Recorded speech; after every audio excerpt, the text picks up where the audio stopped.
కేసీఆర్ గప్చుప్ లోక్సభ ఎన్నికల ఫలితాల తర్వాత నోరు విప్పని బీఆర్ఎస్ చీఫ్.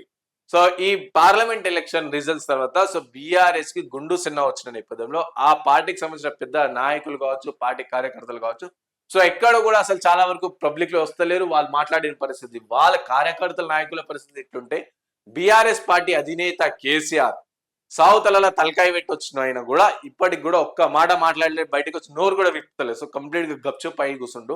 సో ఇంకేం చేస్తారు, గప్చుప్ అయి ఉంటారు. సో లోక్సభ ఎన్నికల ఫలితాల తర్వాత నోరు విప్పని బీఆర్ఎస్ చీఫ్ పార్టీ ఎమ్మెల్యేలు నాయకులను కాపాడుకోవడంపై అంతర్మదనం. సో ప్రతిపక్ష హోదానైనా నిలుపుకునేందుకు యత్నం. సో ఇట్లా అనమాట. అసెంబ్లీ ఎలక్షన్లు ఏం చేశారంటే తెలంగాణ ప్రజలందరూ సో తనని క్లీన్ స్విప్ గా ఓడించి ప్రతిపక్ష హోదానైనా దక్కించారు. సో కొన్ని సీట్స్ వాళ్ళకు కూడా ఇచ్చారు, కొన్ని ఏమో కాంగ్రెస్ పార్టీకి ఇచ్చి కాంగ్రెస్ పార్టీ అధికారంలోకి వచ్చింది. కానీ ఇప్పుడు పార్లమెంట్ లో మాత్రం ఒక్క అంటే 1 or none అని చెప్పి వేరే పార్టీలు హేళన చేసింది, కానీ అతని పార్టీకే నన్నే వచ్చేసింది.